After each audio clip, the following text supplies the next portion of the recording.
Chatter. Got you. Yep, chatter. Hey, fat fish heads! It's time for another edition of the hottest new podcast on all platforms, Fat Fish. Sit back and strap yourself in for the wildest ride on the open seas. Now, flap your fins for the fabulous Fat Fish brothers, Eric Fish Snyder and Brad Grunny Grunberg, a.k.a. Snacks. What's happening, my friend? Good. Well, welcome to show number 50. 50, baby. Book 'em, Dano. Murder One. We are going to have a show tonight. We are going to have the greatest show because we are bringing back from our early days the man himself, Mr. Tony Orlando. I'm so excited. Yeah. All right. Why don't we just bring him on? Let's do it. Where's Tony? There he is. Tony. Let me tell you something. Show 50? Yes, sir. Yes, sir. Congratulations to both of you. My gosh, that's great. And everybody that saw me on your show, the last time I was on, I go on the road and people would say, I love that podcast. They love you out there. So you're really making big audiences are growing because a lot of podcasts out there. You guys are shining in the top 10, top 5 of all of them. God bless you. Well, you're our good luck charm. So we brought you back for 50, Tony. Fish is so excited. Did you wear your diaper this time? Did you wear your diaper? Well, yeah. you know what's a lineage to this guy, because he's our second podcast we ever did, is I got the pleasure of between that podcast and today of meeting and getting to know and becoming a friend of his son, John. And there's a word mensch. John, your son is one of the greatest people I've ever met. And he's done so well for Brad and I with the podcast, letting us use the studio to do Carrot Top, Tony. From one father to another. I mean, Brad's the father of a dog with your dad. He did a great job with that kid. Yeah. That's so nice of you to say. I'm very proud of John. You know, John has done great on his own. He's never really worked for a company. Everything that he's done on his own. He's created his own companies. And I'm just very proud of him because what he has done, I think Brad and you will attest to this, is he's kept his friends. And that's the greatest thing about John. As a matter of fact, Brad, I'll tell you something. You're the same way. But John will call him. I'll say, John, did you see? He said, I spoke to my high school teacher yesterday. I said, what? Your baseball coach? She goes, yeah, I speak to him all the time. And then he'll say to me, I spoke to my girlfriend. I remember the girl in 1915 I dated. I said, yeah, you talk to her still. It's amazing how he keeps in touch with everybody, which is a quality I think I really admire in my son, John. Very loyal. I have 2 stories about both your children. One, John, we had him on after his beautiful mother passed away, Elaine. Yep. And John doesn't show a lot of emotion, but I'm going to tell you, I got some tears out of my man. And he spoke about how Elaine always said, be kind, John, be kind, as he would leave the house. What a woman. You definitely met the right woman and had beautiful John. And you have a beautiful daughter named Jenny who set all this up today. And by the way, we have an announcement. We are getting married in Vegas. You're invited. And Elvis is going to marry us with a Taurus and a yarmulke. Okay. I love it. Jenny, that's so beautiful. I love Jenny. She's the best. She is. I'm blessed with 2 great kids, you know. And John did go through a really, really emotional time for John when he lost his mom. You know, he took care of her with his brother Kenny, right through all of her changes. You know, this whole thing about getting older and Alzheimer's and dementia is something that I don't remember my mother's era ever talking about it as much as there is. There must be something in the water, something in the food. Because I don't know about you guys, but growing up, I didn't hear anything about dementia. People 80 years old, they didn't. It just seems so much common now. Maybe it's because we have more ability and more platforms to hear about it. But the truth of the matter is, I swear it seems like something that didn't exist in the 50s to me. You guys agree with that? Yeah, I think that people maybe knew about it but didn't talk about it. Kind of like cancer too. People knew a lot about it. What about you, Fish? What do you think? Well, maybe you heard this because my family's from New York, like you are, Tony. They said that, "Hey, Esther's turning senile." The senile is the big word, That's true. Yeah, Yeah. that's true. or hardening of the arteries. Hardening of the arteries. Yeah, you know what? Now that you say that, it was there. It was always there. You're right. But Absolutely. in a different context. Yeah. And Elaine, John's mom, was one of the brightest. IQ level was amazing. She had an IQ of a 180. So that's like super Wow. high. And she was extremely, extremely extraordinary, bright, intellectual woman. She was very special. Very special. And John, Well, what you taught your son comes on the show. He does a 17-minute and 23-second story about losing a job and telling a buddy that he's working with, "I'm going to go to Vegas, win 10 grand, and take you to Benihana tonight." And that story, I still get people emailing saying, "Get that story to us. Can you clip it out? Can you do it?" And the story of him and Michael Jordan. I said, "You got to make a Netflix documentary. You got to make a miniseries about that one day." that was It's amazing. great. And you know what's really great about John and his mom is my wife, Franny, and I were married 34 years. And when Elaine was, maybe 2 years before she passed, they got on the internet together. They spoke together. John was there because John's very close to my wife, Franny. And Elaine said the sweetest thing. She said, "Oh my God, Franny is so cute. I want to jump through the screen and just give you a big hug." That was a very important moment for all of us in the family because there was a recognition of the fact that, yes, we had a marriage, but we also shared something we could never change, and that's a child together. And she felt the same way. And John has been very close to Franny. So it was a very beautiful ending on all parts. It was really special. Well, it starts with you, Tony. You're an amazing human being, and you're like the Rain Man because you have a memory like no other. And I have a couple of stories I want to share with you. One is a guy that Fish and I know. His name is David Bruner, and you saw him at a show, and he was screaming out to you to sing some of your classics, and you didn't. You go, who?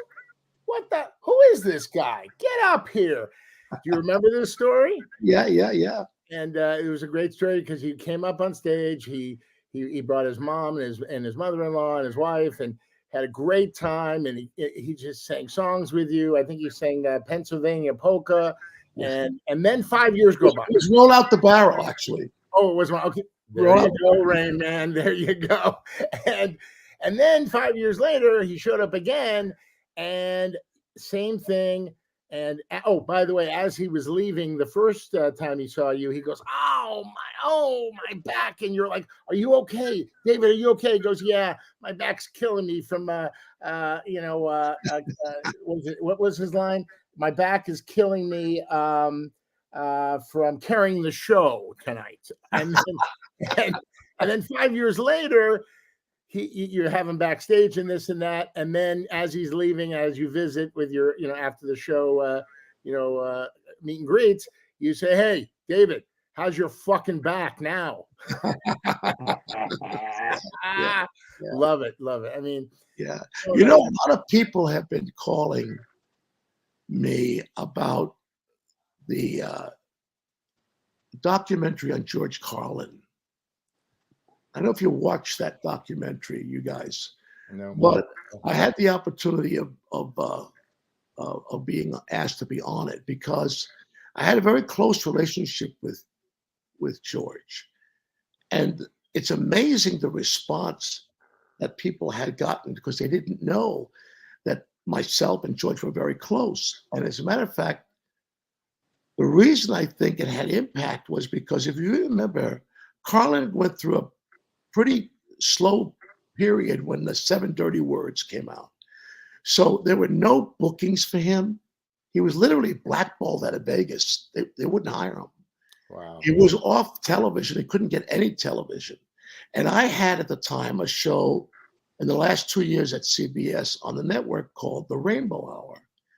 And they were trying to get a little bit more edgy. It was a mistake on our part. But nevertheless, they were trying to get a little more edgy because Saturday Night Live was so popular. They wanted the sketches not to be so vaudevillian, but a little more edgy, Saturday Night Live-ish. So I get a call from George Carlin, Brad, and he says, Tony, do me a favor. Could you give me a shot on your show? And I said, well, what's going on? He goes, well, you know, the 730 words thing, I can't get any work. I said, George Carlin, you're a genius. What do you mean you can't get any work? So I went to Fred Silverman, the president of CBS, and I said, I'd like to have George Carlin as a regular. And he looks up and he goes, are you out of your fucking mind, Tony? Man, problem you got with George Carlin, the 730 words? Are you crazy? We got the Family Hour and you want George Carlin on the Tony Orlando and Dawn show? Rainbow? I said, listen, he's a genius. Furthermore, if we bring him on as a regular, will we get a lot of publicity? He said, oh, yeah. I said, more than you can buy, Freddie? He said, yeah. Wait a minute. I get your point. Okay, hire him. So I called George. I said, George, come to my office.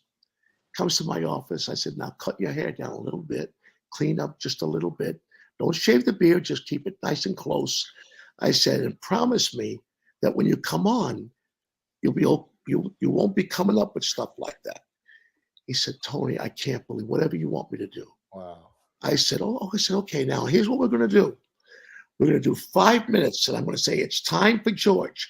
You won't follow a sketch. You won't follow a song. You'll come right out of my introduction into your 5 minutes, and then we'll go to commercial. So it'll be like your 5-minute show. So comes opening night. Look, 36 million people are watching. And I say, ladies and gentlemen, it's time for George. And in comes a close-up on George. The camera comes low, slow. And he looks at the camera and he goes, you know, you're going to die. I'm going to die. We're all going to die.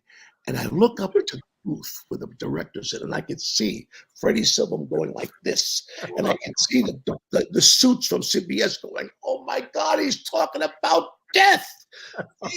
They're going to turn the show off. What is he, crazy? So he comes off the stage. I said, George, are you kidding me? The first thing you talk about is death? He said, Tony, I just wanted to prove that there's a word worse than fuck.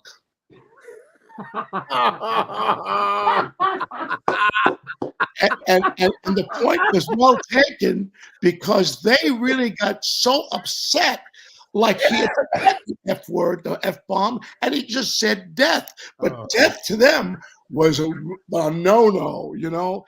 And so it just showed. So I told this story on another podcast. I think it was John's podcast. And it came back. I can't tell you the people that love that story because George was very prophetic in his humor. He really did tell the truth. And he was a genius. And I was very proud of that relationship with him. Well, it's funny. Fish has a story about George Carlin, and you might have gone into the Fish bar because you lived right down the street from the bar Fish started in L.A. called Mom's Saloon. Tell them the story, Fish. Tell them the story. Well, I'm going to tell the story. George had his offices up there in 11777 building. The bar was on the bottom. And I developed a relationship with him. You come in, the guy ordered a Budweiser and didn't want to talk to anyone. Well, there was a little barber shop next to the place, and this guy named Al Davis, not the owner of the Raiders, but a guy named Al Davis who had this crazy laugh, like, would walk in. There's 7 seats at the bar, Tony. Al always got his way next to George Carlin. And one day he's talking about, this is 1983, and George is drinking his Budweiser, and he always looked at me when someone was talking to him, right? To give the signal, like, get rid of this guy.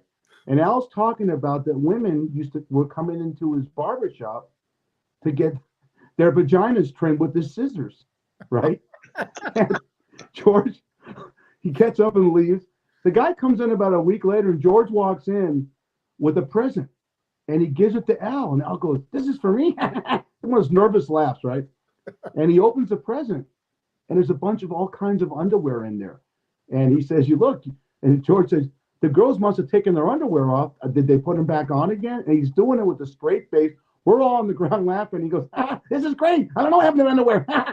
And just, the way, I mean, who would think to do something like that other than George Carlin? You know, What a guy. Yeah, one of the great things about, like with Brad, I've always, for some reason, I've always gotten close to comics. Always became friends with comedians. Yeah, like Brad, and you and him. Yeah, and I don't know what. For instance, I remember seeing. I went to the Improv one night in New York, and there was Rodney Dangerfield on stage, and it was like, I don't know, there must have been 12 people in the audience. It was like midnight. It was a Wednesday night. And Richard Pryor was a good friend of mine. And he said, "Hey man, you got to come see. He's funny, man." So we're sitting there watching Rodney work. So I said, "Rodney," I said, what's going on with you? I don't see you in Vegas." He goes, "Tony, I had to open Dangerfields. Things are not going really well for me. Dangerfield's not doing well. I'm not doing that great. I can't get there." I said, now I understand at that time, I was doing 3 weeks at the Riviera Hotel, and we were selling out shows to the point where we had to turn away people. It was that hot for us with the TV show. We had the #1 records. All that stuff was playing into the game. So I was really in a place that not many people find in this lifetime. And I was grateful for it, though I never took it for granted. But I always, when he said, I said, "Well, why don't you come to Vegas with me?"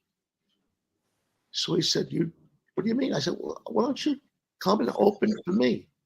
Wow. He goes, "Man, that would be a great thing." I said, "Let me go back and tell Ed Torres at the Riviera." Now, Ed Torres was the head. Now, the Riviera, the casino, movie casino, is about the Riviera. So you can understand who the hierarchy was in this place, right? So I go to Ed Torres. I said, "Mr. Torres, I'd like to have Rodney open for me." He goes, "Tony, he's over. He's done." Wow. I said, "I don't care. He's hysterical." He said, "Well, you pay him." Now understand, I'm going to devote something. I'm not saying this to be cocky or anything, but I was doing $175,000 a week. That's what they were paying me back then. And that's 1976 or 5 or whatever it was. That's big, big money in those days. And we worked 3 weeks at a time. So I said, "Well, I'll pay him." So I called Rodney. I said, "Rodney, how much do you want?" $7,000 a week. I said, "Okay, you got it. $21,000 for 3 weeks. Okay, you got it." Torres says to me, "If he doesn't work, we're done. I'm canceling this deal with you. We're done. Because I don't want him here." I said, "Well, I'm paying him. I'm paying him." He comes in. I'm sitting in my dressing room, and I had the speaker on. It was like listening to a bowling alley. Strike after strike after strike, meaning laugh after laugh. Sound like pins coming down, laugh after laugh. And all of a sudden, I get a knock on my door in the middle of his show, and it's Ed Torres.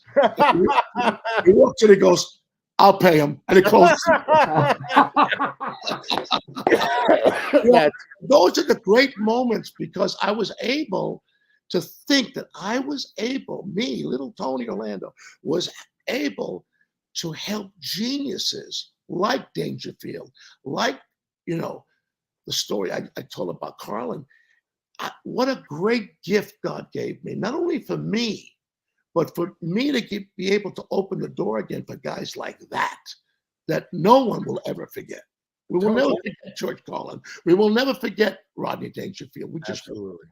Tony, the great thing about you, and Adam Sandler has the same quality, is you are so humble. You do so much for people, and you don't say a word. Adam, you're right about Adam. But no, I'm talking about you. I've talked to Johnny about this. I'm humble, but you put me in the same place as Adam Sandler. My God. No, but but you do it quietly, humbly. You go see sick kids, you help the military, you do so much, Tony. And I seriously, right now, in front of all our audience and our listeners, I want to applaud you for all that wonderful stuff you've done.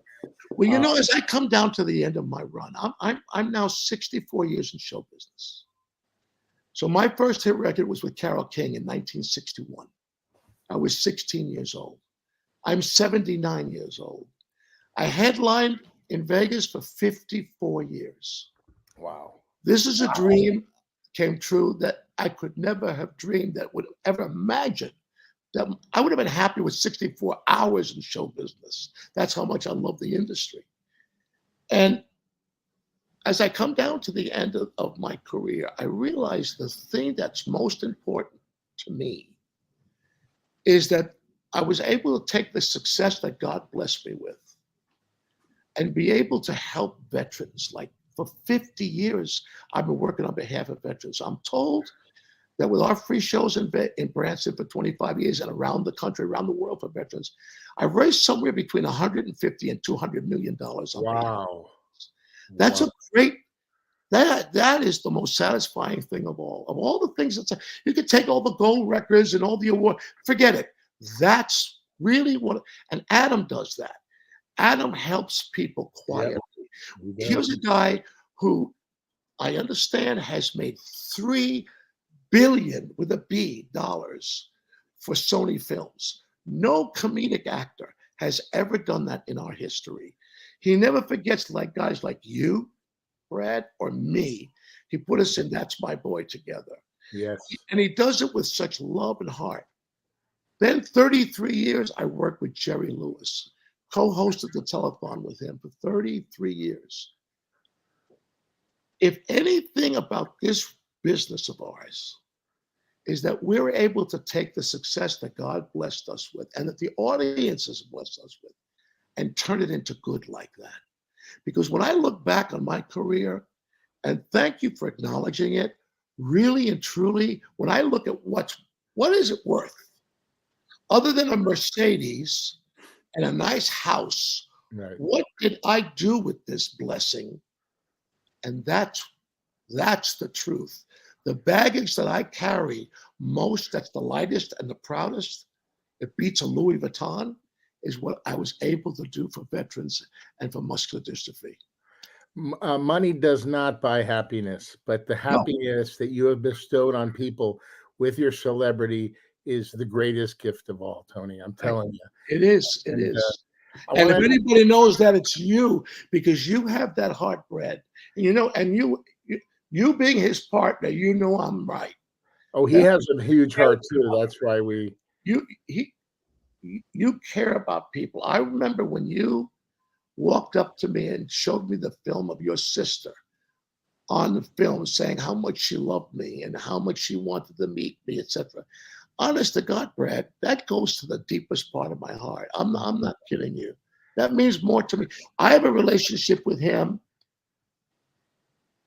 that's unbroken. It will never be broken. You're an amazing guy. No, you too, Tony. Can I say something? I love you. His sister. So, wait, say that again, Fish.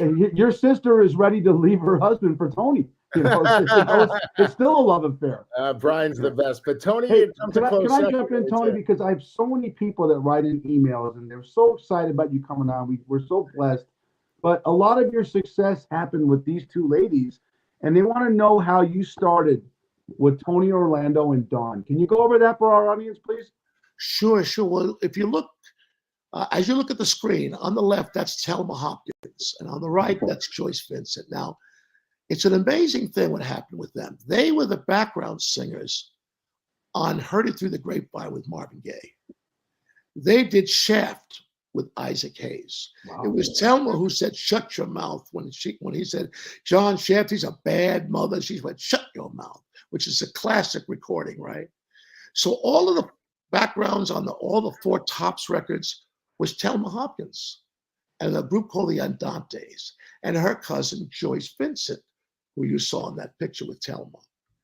So I was producing Barry Manilow. I had signed Barry when I was working with Clive Davis. I was the vice president of CBS with Clive. prior to the Candida years, prior to the Tony Orlando and Dawn years. When the British invasion came in, I had to find work. So I started to work in publishing. Clive hired me as general manager of CBS Music. I got myself up to vice president of CBS Music. And a young man that I had signed was Barry Manilow. And I was in the studio and I was looking for some background singers that weren't the same ones that everybody used in New York.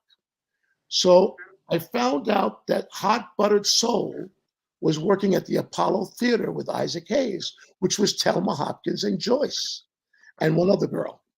So I called Thelma and I said, would you have the time to come and do backgrounds on this record, on this new artist I have? His name is Barry Manilow.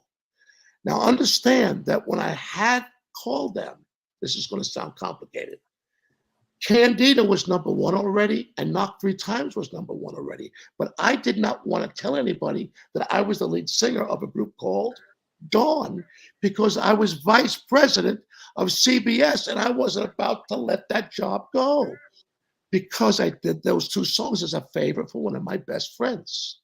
So shh, no one knew it until the moment I met Thelma and Joyce. When I finished doing the session with them, I said, Thelma, Joyce, you ever hear this record Knock 3 Times? It's number one right now. Sure. I said, well, that's me. I said, I want to form the group because that group really was a studio group. There was no group. I was doing this as a favor for a friend. Would you please join me and we can create this act called Tony Orlando and Dawn? And she goes, well, how much you got? And I said, how much you want? He said, well, how much you need to have us? I said, I need you pretty bad. So she said, well, then tell me how much you got. And I said, whatever you want. She said, well, so I go to the hotel and wait for her to come down. 6 hours I'm waiting for this girl to come down. So I'm not ready yet. I'm not coming down because I'm getting ready to do the show with Isaac. So just wait. And I said, I'm waiting. I waited for her for 6 hours. She comes down. She agrees to go to Europe with me. I take her to Europe on a 2-week tour, not knowing if we're good, bad, if I really made the right decision, the wrong decision.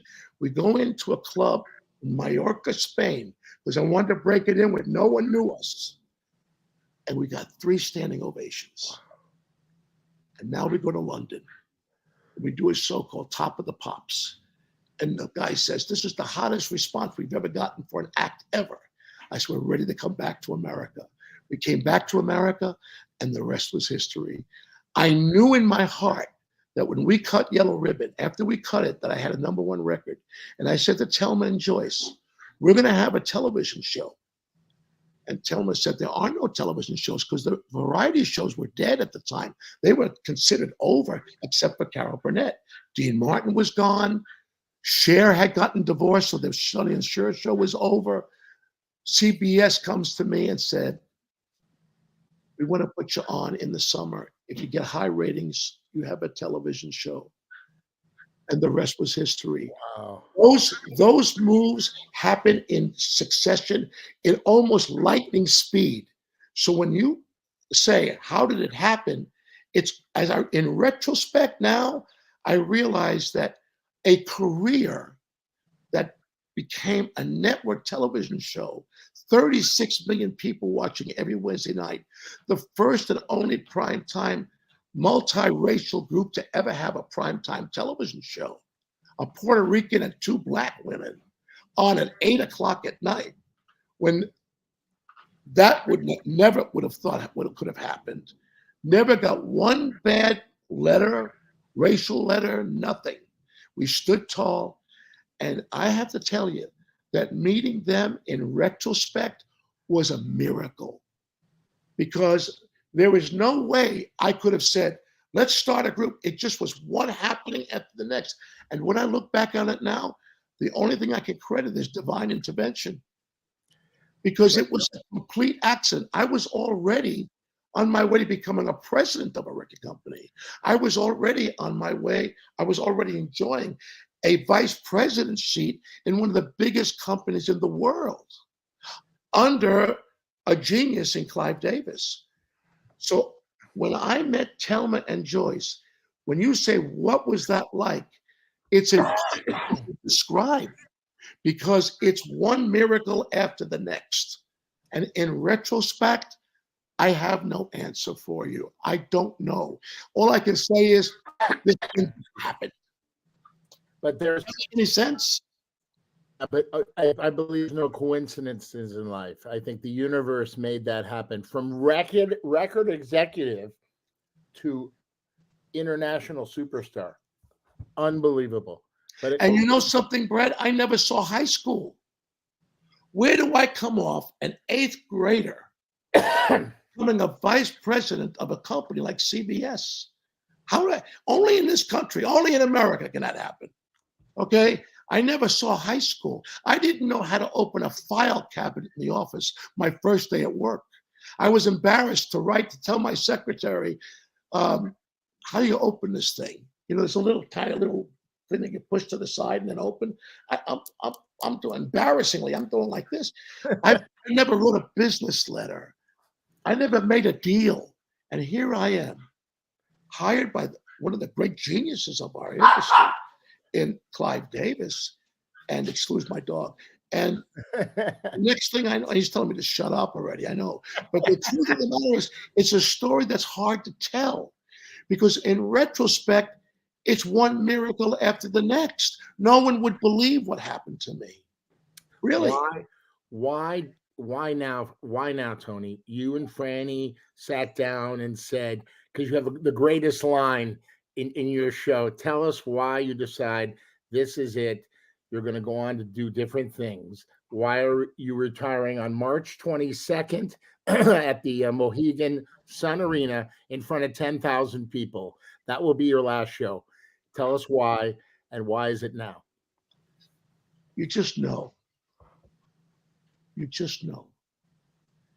You know, I can still hit the ball. I just can't run the bases. That's the greatest line. You bet. Trademark that. That is right? And that says it all, right, Brad? I mean, guys, that says it all. Because, look, I'm 69 years old. The truth is, are you 69 or 79? I like 69. 79 years old. 10 years light. I'm 79 years old. So, you look 69. I'm 79 years old. So you look at Kenny Loggins, retired this year. Elton John, retired this year. Oak Ridge Boys, retired this year. My friend Bill Medley of the Righteous Brothers, retired this year. The list goes. Foreigner, last show in Vegas, retiring this year. Why? Here's the reason why. One of the reasons why. So Yellow Ribbon's 50 years ago. 50, that's half a century ago. The demographic of that audience is shrinking. You got to face the truth. I don't want to walk. I'm looking at 10,000 people, 12,000 people, by the way, at Mohegan Sun. I've been working that venue since 1998. I can tell you that I'm watching my audience, age-wise, shrink. Why do I want to go out instead of a full house? Why do I want to go out and see 200 people? Why do I want to go out there and do that? For what? For what reason? And sit in an airport and delay the airplane's delayed for 5 hours, and then it gets canceled. And then the next day you got to go, and you got 7 musicians that's costing way too much to fly. The overhead is way over. If my business was a candy store, I'd have to close shop. Yeah. Because it's a business decision. So the emotional side of show business enters the picture, which is what you're describing. Why are you doing this? You're still doing it. Well, I want to go out knowing I did a good job. I want to go out knowing I'm not going to walk out there and go, oh my God, how many people? I want to go out there being able to pay a band what they deserve, not cut them down because the salaries have, the overhead's gone up and the salaries have gone down. All those parts make a decision. So is it tough on me? Is it bittersweet? Yeah. Yes. Am I leaving something I've only known since I'm 16 years old, you guys? Yes. Is it at the same time a relief? Yes. Yeah. And so I can now look forward to leaving gracefully, leaving with my own self-respect. And I'm not quitting show business because I still have some muscles I like to flex. I'm a writer. I'd like to write some screenplays. If they sell, they sell. If they don't, they don't. It's back to square one. I wrote a Broadway musical. If it gets on, it's a hit. Great. If it doesn't, I wrote it. So I'm at a point now where my creative juices are about writing a book, writing my shows, writing a film, writing a TV show. So I'm still in the business, but the aspect of touring, done. And you know what, Tony? You're going out on top, which is fantastic. A lot of sports stars, they come back, boxers, they come back, but you're going out on top. And guess what? Let's quote the great Frank Sinatra. You're doing it my way. Thank you. Right, baby? Thank you. I went to two. I want to share something with the audience and you, Fish. I went to 2 shows in the last couple of years, and I saw Tony. I saw him. So his son John is a really dear friend of mine. He says, "All right, cocktails. You got to go to the Christmas show, and then you got to go see the regular show." So I go to the Christmas show, and I see a dancing that Korean guy. What's his name? As a puppet. What's the guy? Yes. Oh, yeah. Yeah. Yeah. That was hilarious. That little bit. You're looking around. Big animated guys that came out on stage, right? And then he has this dancing Santa who is absolutely fucking hilarious. You have a bit with him that is priceless. You killed it. So festive for Christmas and all that stuff. But last year on April 4th, Tony was sweet enough to leave me a seat at his private table. And I am sitting there waiting for the show at the South Point. And this old lady walks up, old Jewish lady. She goes, "Who are you?" I go, "I'm Brad Grunberg. I'm friends with Tony." She goes, "I'm friends with Tony too. I write from the Las Vegas Gazette." I go, "Okay." I go, "Can I interview you?" I go, Miss "Sure." Davis, who Miss Davis is. I know who you're talking about. Yeah, you know who I'm talking about. I go, "Sure." So she interviews me. I go, "Can I buy you a drink?" Of course, she took the drink. I gave her. She goes, "Are you going backstage after the show?" I go, "Yeah, I think so." She goes, "I'll see you in line." So your show ends incredible. Your drummer, your brother, your brother is, I mean, he's the salt of the earth. You love your brother so much. And that young kid you brought up, he was, he's going to be a star. I mean, it's amazing how you could pick a needle out of a haystack of talent. So the show ends and I'm waiting, and your wife, the beautiful Franny, she's the gatekeeper. Then she has a wing girl as her second in command. So they come to the stage door and they go, "Brad Grunberg." I go, "Okay, I'm over here." So I walk up, all these people are waiting, and that older lady is sitting there first in line. I look at her and go, "I guess I got more juice." Excuse me. I guess I got more juice than you, honey. Have a good night. And I walk right past her, and she's like so pissed off. And she never made it in. She never would let her in. It was like classic. I'll tell you, one of the hardest things for me at the South Point was, as you know, that's a tiny little dressing room. Yeah. Oh, that night, because it was my last night in Vegas. Yeah. I mean, after 54 years, there's a lot of friends that wanted to come and wish me well. Absolutely. And it killed me because you couldn't fit anybody in there. And so many people I love, like Miss Davis, who I love. Yeah. I do too. Get in, and it kills me because the truth of the matter is, it's not about. Sammy Davis used to say to me, "Tony, it's not about you. It's about the audience." He said, if you go up there like a lot of these young performers and think it's about them, remember something. When we walk on that stage, we don't think about us. We think about what we can do to those people. There's a guy out there. Sam used to say this to me. There's a guy or a lady out there. This may be the last show they ever see. You never know. Who knows? And you make that the best show those people ever saw. Sam used to say that to me all the time. He was right. He was right. And so when you can't see someone, it's heartbreaking because you know they care about you. Even strangers that you never met before. I don't know their name, but they know me, and they've known me for 50 plus years. So we live in a business, three of us, that's unlike any other business in the world. Yeah. We can bring a healing to people. Yeah. If people are hurting from a divorce, we can bring a healing. They lost money or whatever, we can bring a healing, make them laugh, make them happy.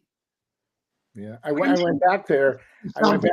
Yeah. This is going to sound very heavy, but a guy walks backstage to me, and he said to me, Tony, I remember it was in Toronto, and he goes, Tony, I have 4-stage cancer. And he said, this was the greatest show I ever saw in my life. He actually said to me, I can go now. Oh. So I go to him. I say, listen, I see the light in your eyes. You're not going anywhere. Trust me, you're going to be fine. 4 years later, we're back. Who walks backstage?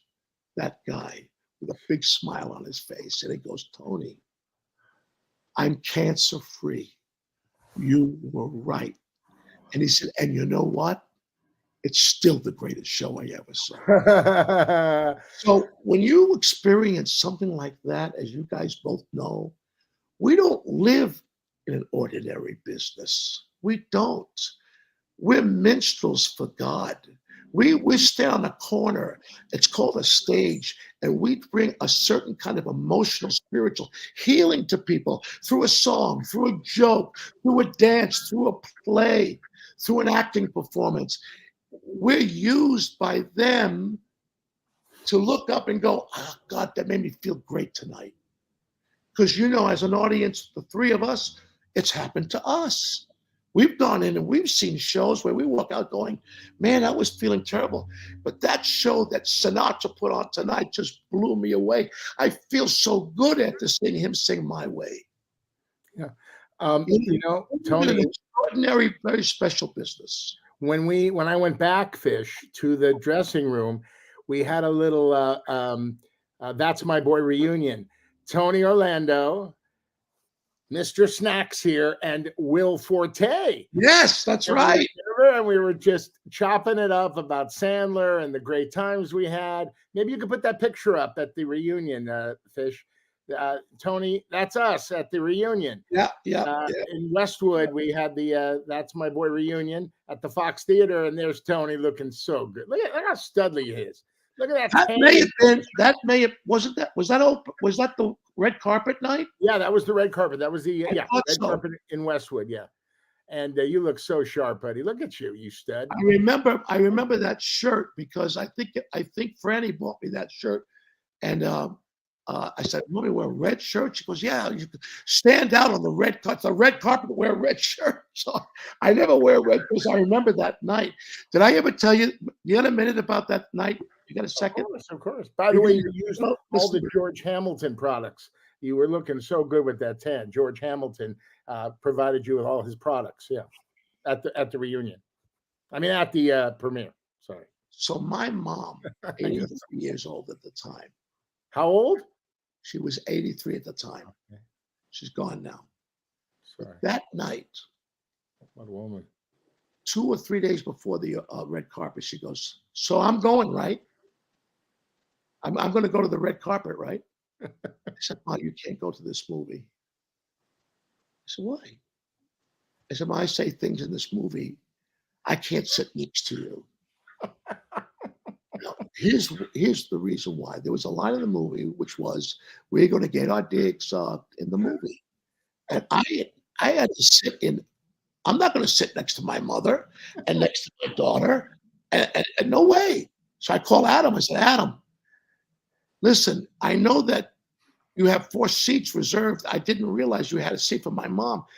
please do me a favor, Adam. Don't sit me together with my mother. I'm not going to. I can't handle it. He goes, Tony, I'm sorry, I can't. The 4 seats are together. We're sold out. So I go, Mom, really, you can't come. I don't care. Well, just because they say something dirty in the movie, you don't think I've heard dirty words before? So I go to the movie.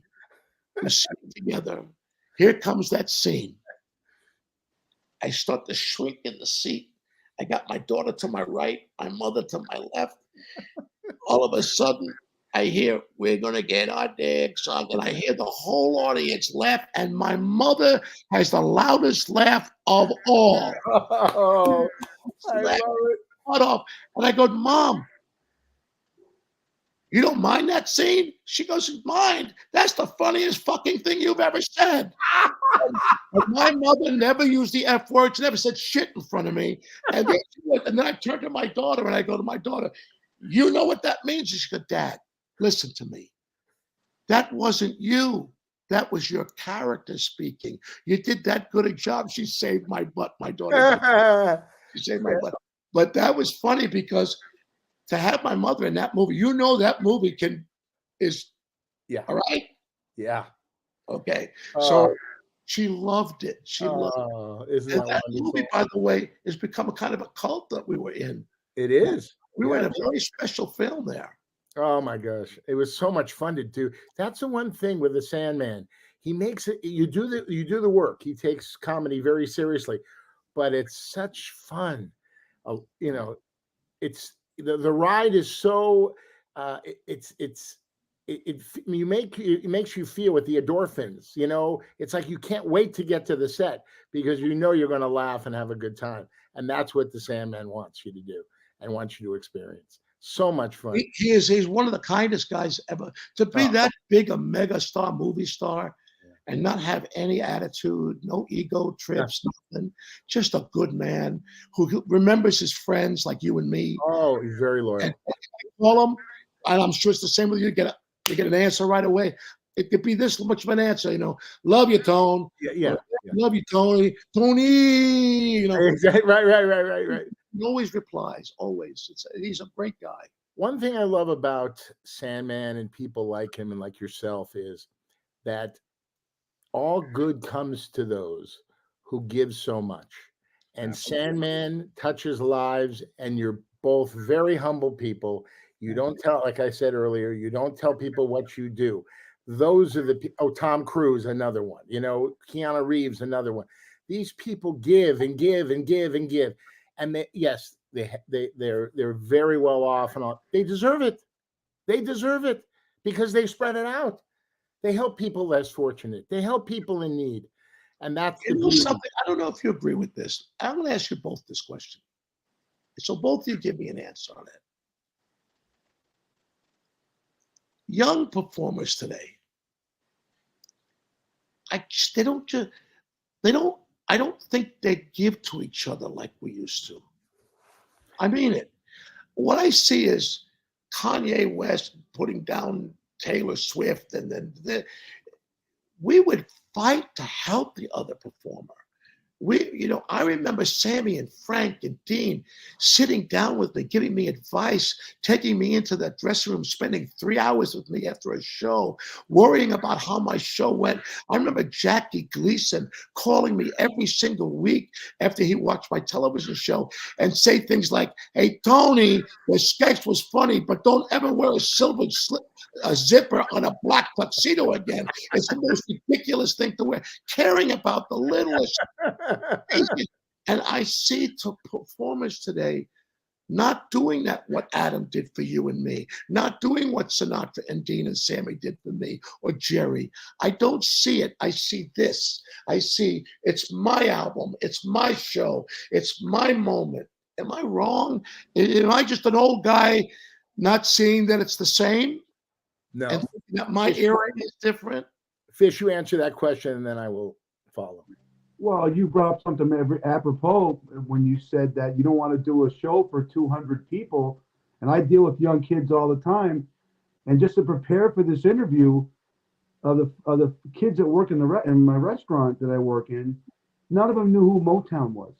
or the temptation. So there's no history with these young people about anything. You know, the history of music that people like the Tony Orlandos, the Frank Sinatras, and before you guys, the ones that you guys that were your mentors.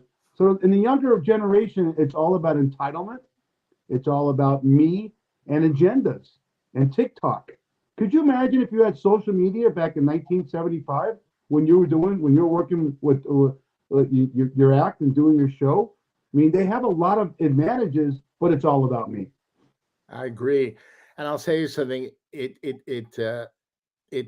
says that you wish everybody wish everybody well, but you don't wish people better than yourself. There's a lot of jealousy, like you said, entitlement, me. Look at me, look at this, selfies, all that crap.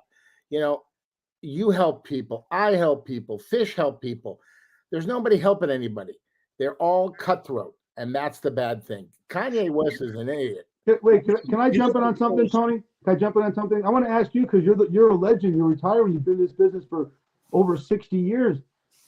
What do you see the future with the music industry when every one of the recordings that you did and the people in the past, the Motowns, and then even the British invasion, the Led Zeppelins, every single song seemed to tell a story in 2 minutes and 47 seconds. And now, I can be honest with you, I'm going to piss a lot of people off. The music nowadays, some of it's hard for me to listen to. Do you feel the same way, Tony? Well, I've heard that before, and I'm a little bit disagreement with you in this respect.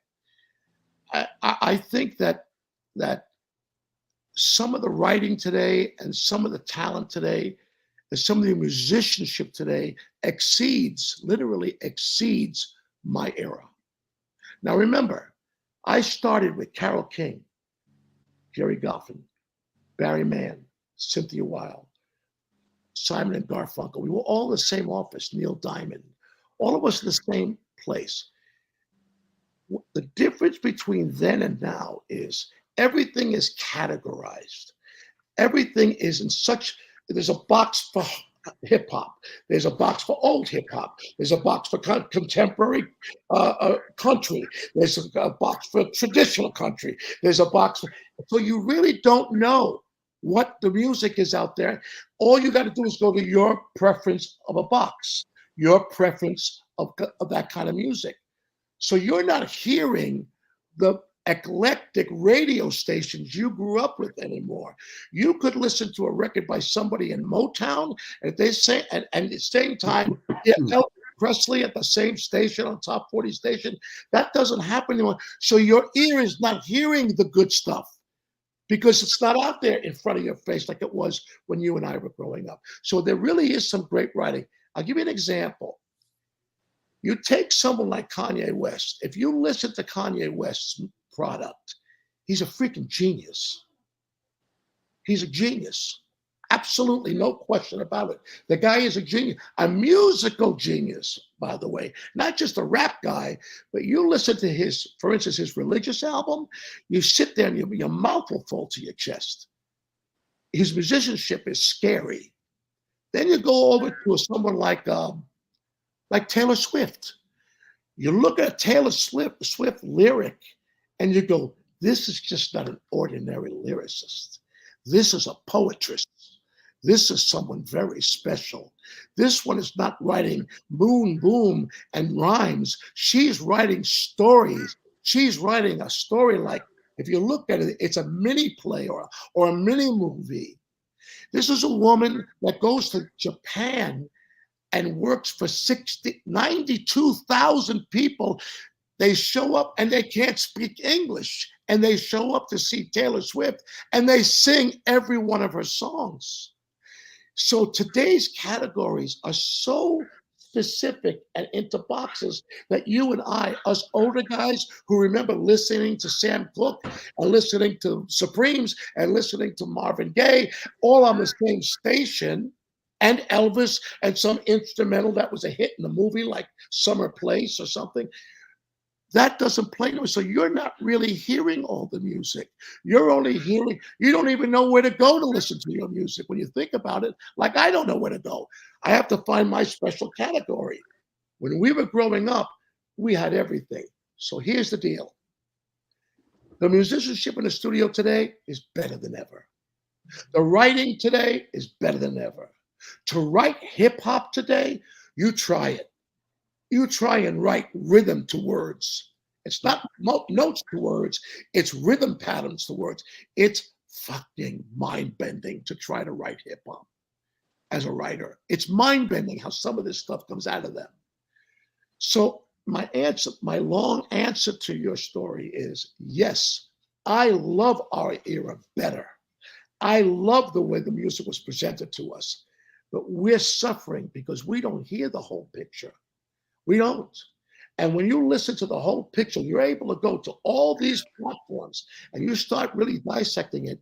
These musicians are ridiculously talented. And they have to, by the way, because of videos, they have to, because of MTV started years ago, they have to know how to act. They have to understand the camera. They have to know how to dance because Michael Jackson set that bar. They have to know how to write.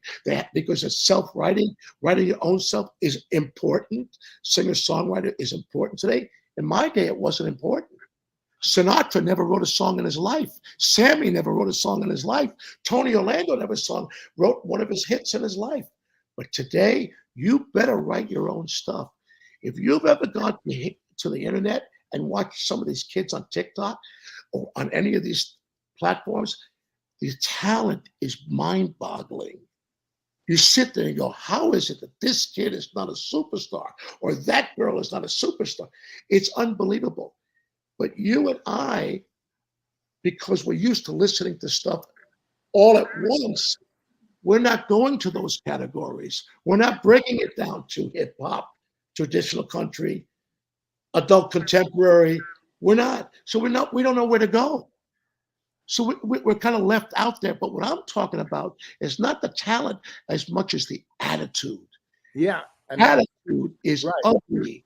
The meanness between yes. disrespect, publicly putting other performers down in public is disgusting. Let me tell you something, Tony. Let me take a page out of Elaine's book. What did she say to John every time he left the house? Be kind. These artists that make fun of each other, put each other down, that doesn't work. John gave credit to his mother for that? Yes, he did. Believe me. John, yeah, every time he left the house, she said, be kind. So I'm telling all these artists to be kind to one another. It would be a better industry. It would be a better world. And on that note, Tony Orlando. Well, you know, John's mother worked with some great artists. Oh, yeah, I know. I don't know if you know that, but she worked with Buddy Holly in her day. Yep. She worked with Burt Bacharach in her day. Yeah. She was in charge of Elvis Presley music at Hill and Range. Yes, she worked with some great people. What about you? You don't say anything bad about people. You have a kind heart. You don't need to put people down to make yourself feel better. I'm telling you, that's jealousy. And I've seen it in today's world in acting, in writing, in music, and all that good stuff. Tony Orlando, this has been show number 50. Fish, incredible, right?